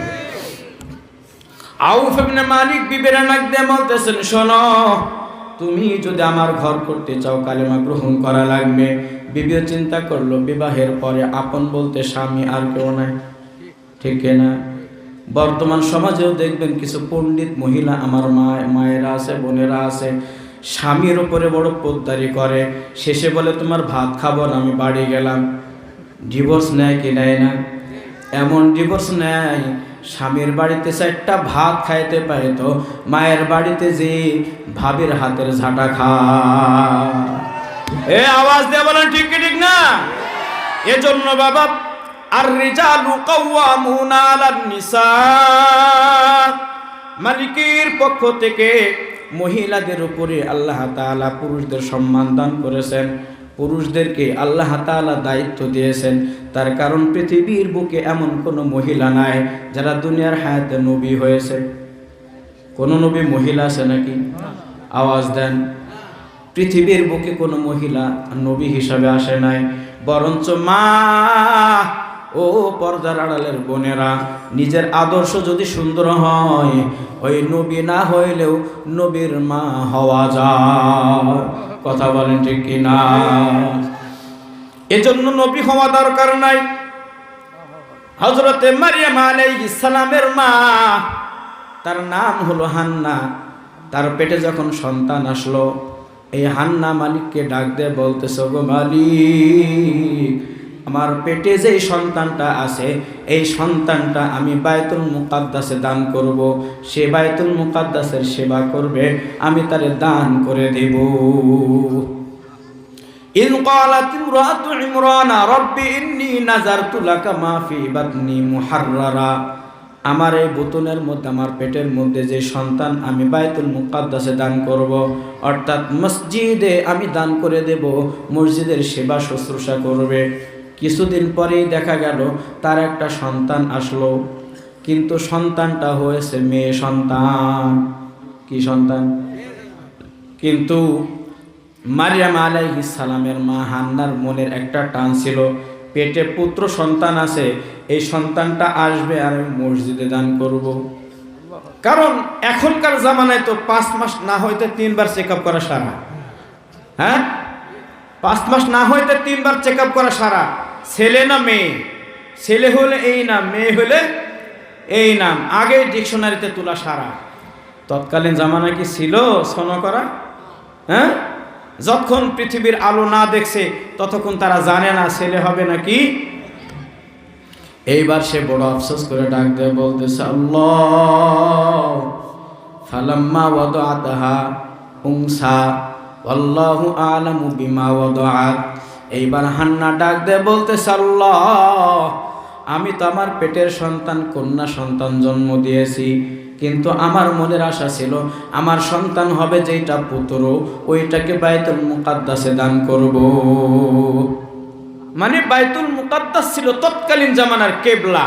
আমরা যেমন এখন কাবা ঘরকে কেবলা বানিয়ে নামাজ পড়ি, তখন ছিল বাইতুল মুকাদ্দাস তৎকালীন জামানার মুসলমানদের কেবলা ঘর। আর ওই ঘরে আমার সন্তানকে দান করব, মানে আমি ওই মসজিদের খাদেম বানাবো। জোরে বলেন সুবহানাল্লাহ।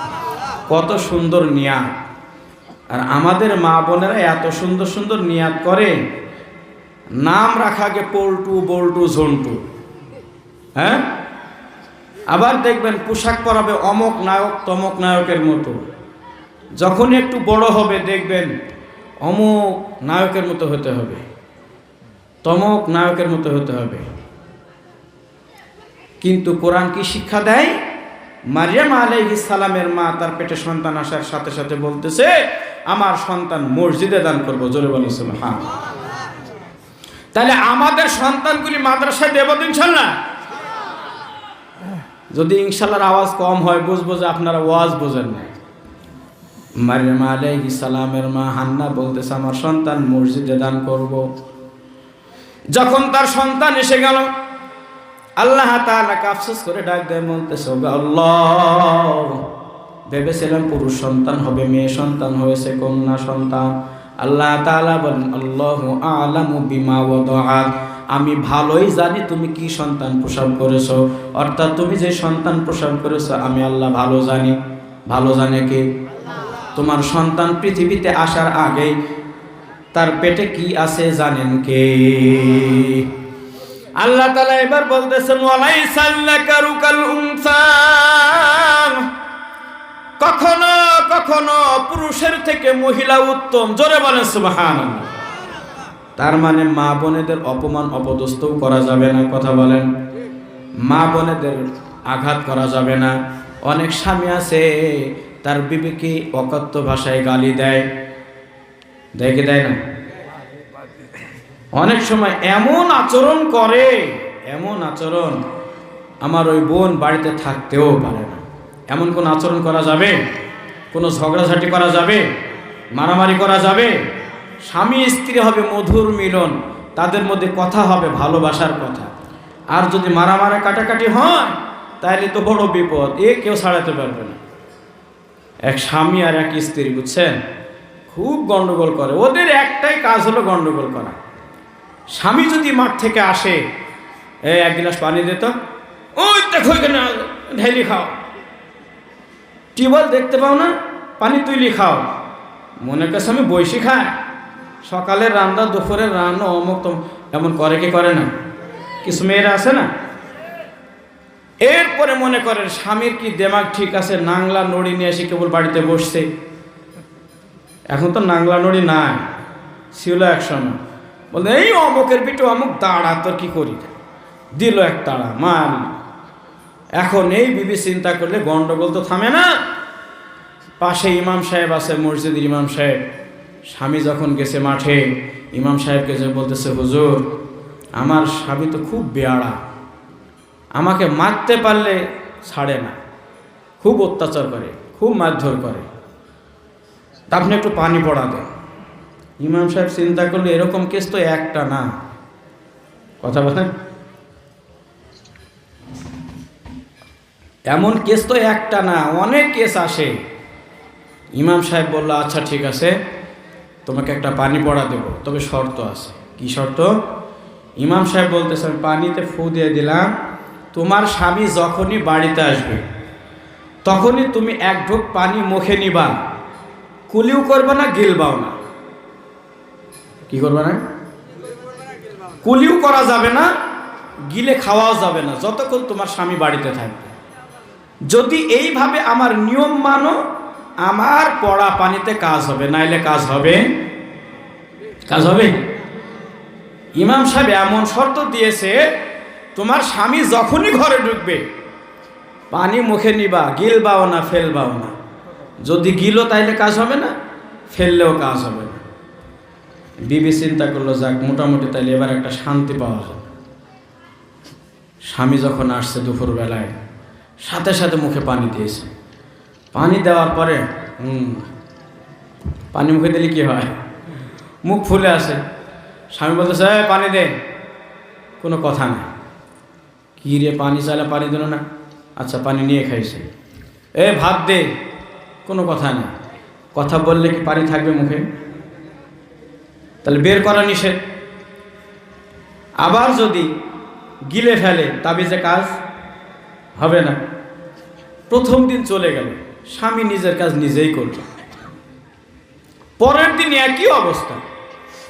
স্বামী চিন্তা করলো, কি রে আজকে একটু রাগঝাল করে ঢুকলাম যে বউ পিটাবো, মানে কালকে তো খাইতে মেতে দেয়নি, আজকে আসার পরে দেখে যে একই অবস্থা। স্বামী চিন্তা করলো, যা তোর কাছে পানিও চাবো না, ভাতও চাবো না, কিছুই চাবো না। আপনার একটু বলেন তো, এক হাতে কি তালি বাজে? এক হাতে তালি বাজে নাকি? এক হাতে তালি বাজে না। তার মানে যদি এমন হয় স্বামী স্ত্রীর মধ্যে মিলন হচ্ছে না, মনোমালিন্যতা তৈরি হচ্ছে, একজন আর একজনের উপরে ঝাড়ি মারতেছে, তখন আর একজনকে একটু নরম হতে হবে। কি হতে হবে? ও যদি চোখ গরম করে, আবার হাত তোলে, বলেন এই গন্ডগোল থামবে না বাড়বে? প্যান্ডেলে যদি আগুন ধরে, একজন আবার পেট্রোল ছিটাচ্ছে, এই আগুন নিবা, আগুন নিবা, বলেন তো প্যান্ডেলের আগুন নিববে না আরো জ্বলবে? তাহলে এখানে কি দিতে হবে? পানি দিতে হবে, এটা বুঝতে হবে। এখন যদি একজন চোখ গরম করে আর একজন লাঠি তোলে, তাইলে কখনোই সংসারে শান্তি সুখ, একটা আওয়াজ দেন না। আপনারা বিরক্ত হচ্ছেন? দোয়া করে দেব। সম্মানিত হাজির, একেবারে কিঞ্চিত পরিমাণ আমল যদি আমরা আজকের আলোচনা শুনে বুঝি আর আমল করি, দেখবেন জীবন ধন্য হবে ইনশাআল্লাহ। সম্মানিত হাজির, আমি যেই কথা বলতেছিলাম, আল্লাহ তাআলা বলেন, ওয়ালাইসান যাকারু কাল উনসা, কখনো কখনো পুরুষের থেকেও মহিলা দামি হয়। কথা বলেন ঠিক কিনা? তার মানে হান্নার পেট থেকে যেই সন্তান আসলো তার নাম হলো মারিয়াম।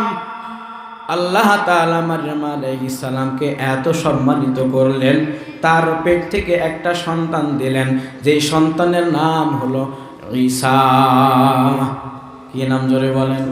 পৃথিবীর বুকে এমন ইতিহাস রচনা করেছেন, এই ঈসা আলাইহিস সালামের কোনো বাবা নাই।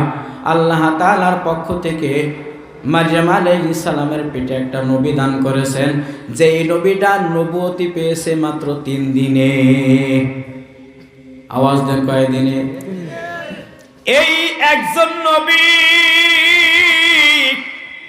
যার নাম হলো ঈসা, একেবারে অল্প বয়সে তিনি নবুয়ত পেয়েছেন মাত্র 3 দিনের মাথায়। ইনি ব্যতীত যত নবী পৃথিবীতে আসছেন সকলেই 40 বছর অপেক্ষা করার পরেই নবী হয়েছে। কয় বছর? 40 বছর পরে নবুয়ত পেয়েছেন। কিন্তু একজন নবী যখন মারিয়াম আলাইহিস সালাম তার সন্তানকে নিয়ে, যেহেতু তার বাবা নাই, বিবাহ হয় নাই, আল্লাহ তাআলার পক্ষ থেকে হযরতে জিবরিল আমিন আলাইহিস সালাম মারিয়াম আলাইহিস সালামের মুখে ফু দিলেন। ফাহাবালাতহু ফান্তাবাযাত বিহি মাকানান কাসিয়া, তার গর্ভে সন্তান আসলো। ফাআজা আহাল মাখাদু ইলা জিযইন নাখলা, তার সন্তানটা নিয়ে খেজুর গাছের তলায় গেলেন।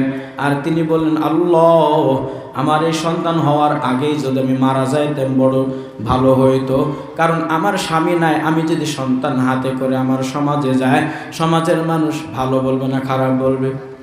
এই একটু আওয়াজ দেন। বিবাহ ছাড়া যদি কারো সন্তান হয়, এলাকার মানুষ তাকে বলবে যারও সন্তান এসেছে। মারিয়াম আলাইহিস সালাম বড় ভয় আছেন। মানুষ কি বলেন?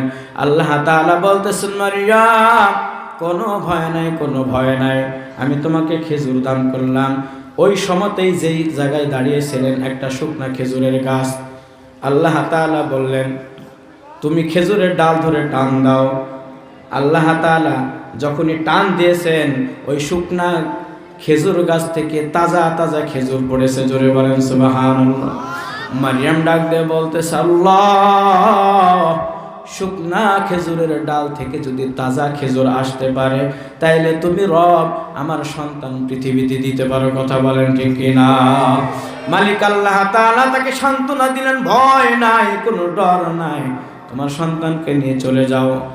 এইবার এলাকার মানুষরা ডাক দিয়ে বলতেছে, ইয়া উখতা হারুন মা কানাত উম্মুকি বাগিয়া, তোমার মা তো খারাপ ছিল না, তোমার বাবাও খারাপ ছিল না, কিন্তু এখন দেখতেছি তুমি তোমার সন্তান আনছো, তোমার তো কোনো বিয়েও হয় না, সন্তান পাইলা কো? মারিয়াম আলাইহিস সালামকে আল্লাহ তাআলা ইশারা করে দিলেন, ফাকুলি ইন্নী নাযারতু লির-রহমান সাওমান ফালান উকাল্লিমাল ইয়াওমা ইনসিয়া, আমি মারিয়াম আজকে কথা না বলার রোজা রাখছি, আমি কোনো কথা বলতে পারবো না। ক্বালু কাইফা নুকাল্লিমু মান কানা ফিল মাহদি সাবিয়্যা, এলাকার মানুষেরা ডাক দিয়ে বলতেছেন, কি বলো, তুমি কথা বলতে পারবে না তাইলে? মারিয়াম আলাইহিস সালাম বলতেছেন, ফা আশারাত ইলাইহি, আমার সন্তান কোলে আছে, আমার সন্তানকে তোমরা জিজ্ঞেস করো। কি বলে? আমার সন্তানকে জিজ্ঞেস করো। এলাকার মানুষ ডাক দিয়ে বলতেছে, ক্বালু কাইফা নুকাল্লিমু মান কানা ফিল মাহদি সাবিয়্যা, এমন সন্তান যেই সন্তান মায়ের কোলে দুধ খায়, তার সঙ্গে আমরা কেমন করে কথা বলি? সঙ্গে সঙ্গে মারিয়াম আলাইহিস সালামের কোলে থাকা সন্তান ডাক দিয়ে বলতেছে, ক্বালা ইন্নী আবদুল্লাহ আতানিয়াল কিতাব ওয়া জাআলানি নাবিয়্যা ওয়া জাআলানি মুবারাকান আইনামা কুনতু ওয়া আওসানি বিস-সালাতি ওয়াজ-যাকাতি মা দুমতু হাইয়া। একটু আওয়াজ দিয়ে বলেন আল্লাহু আকবার। এলাকার মানুষের বড় প্রশ্ন, মারিয়াম, বিবাহ ছাড়াই তোমার সন্তান কই পাইলা? মারিয়াম ডাক দিয়ে বলতেছে, তোমাদের প্রশ্ন আমার সন্তানের কাছেই করো। সন্তান এবার বলতেছে, ক্বালা ইন্নী আব্দুল্লাহ। এলাকার মানুষ শোনো, 1 নম্বর কথা, ইন্নী আব্দুল্লাহ, আমি হইলাম আল্লাহ তাআলার বান্দা। ইন্নী আব্দুল্লাহ। 2 নম্বর, আতানিয়াল কিতাব, আল্লাহ তাআলার পক্ষ থেকে আমাকে কিতাব দেওয়া হয়েছে। জোরে বলেন সুবহানাল্লাহ।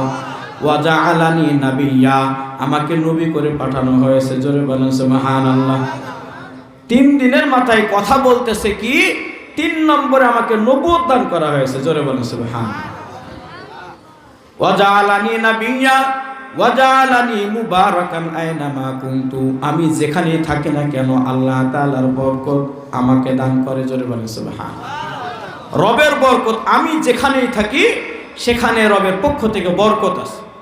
তৎকালীন জামানায় কেউ যে অন্ধ থাকতো, ঈসা আলাইহিস সালাম তার চোখের উপরে হাত বুলাইলে তার চক্ষু ভালো হয়ে যেত। জোরে বলেন সুবহানাল্লাহ। ওয়াজআলানি মুবারাকান, আল্লাহ তাআলা আমাকে এমন বরকত দান করেছে আমি যেখানেই থাকি না কেন। কুষ্ঠ রোগী গায়ে হাত বুলাই দিয়েছে, তার রোগ ভালো হয়ে গেছে। কবরে গরুস্থানের পাশে যে বলতেছে এই লাশটা কবে মারা গেছে জানা দরকার, যে বলতেছে কুম বিইজনিল্লাহ, এই দাঁড়াও, আল্লাহর নামে দাঁড়াও। লাশ দাঁড়াইছে, কবর থেকে বের হয়ে আসছে, এসে বলতেছে আমার নাম এই, আমি অমুক বংশের, আমি এতদিন আগে মারা গেছি। ঈসা আলাইহিস সালাম বলছে বাস হয়েছে, যাও। সে হাঁটতে হাঁটতে যে তার কবরে শুয়ে পড়তো। জোরে বলি সুবহানাল্লাহ। ওয়াজআলানি মুবারাকান আইনামা কুনতু, আমি যেখানেই থাকি না কেন আল্লাহ তাআলা আমার উপরে বরকত দান করেছেন। এমনকি ওই ঈসা আলাইহিস সালাম এখনো পর্যন্ত চতুর্থ আসমানে হাজির। জোরে বলেন সুবহানাল্লাহ। আবার আখেরি জামানায় শেষ বেলায় মাহদী আলাইহিস সালাম আসার পরে ঈসা আলাইহিস সালাম আসবে, আবার আসবে, আবার আসবে। জোরে বলেন সুবহানাল্লাহ। সম্মানিত হাজিরিন, ঈসা আলাইহিস সালাম নবী, তার মা হলো মারইয়াম আলাইহিস সালাম। মারইয়াম আলাইহিস সালামের মায়ের নাম হলো হান্না। হান্না বলেছিল আল্লাহ আমি চেয়েছিলাম পুত্র সন্তান হবে, তুমি দিলা কন্যা সন্তান। আল্লাহ তাআলা বললেন কখনো কখনো পুরুষ সন্তানের চেয়েও মহিলা সন্তান উত্তম হয়। তার নজির আল্লাহ তাআলা দেখিয়েছেন, মারইয়াম আলাইহিস সালামকে নবী ঈসা আলাইহিস সালামের মা বানিয়েছে। বলেন সুবহানাল্লাহ।